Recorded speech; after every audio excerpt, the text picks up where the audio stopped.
ఏ మగాడైనా సరే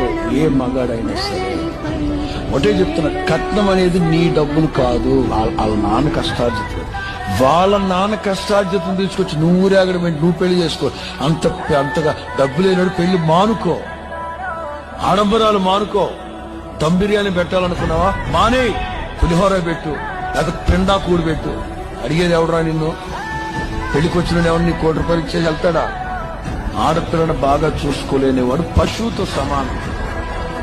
అంటే బ్రతుకు తినములంటే దాన్ని పోషించాలి కదండి. దాన్ని పోషించడం ఏంటి? సరే, దాన్ని పోషించడానికి ₹1,00,000 కట్నం తీసుకున్నావు.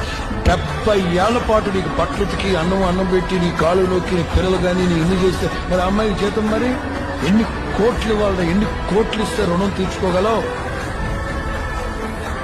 మగాడు ఆలోచించాలి సమాజం.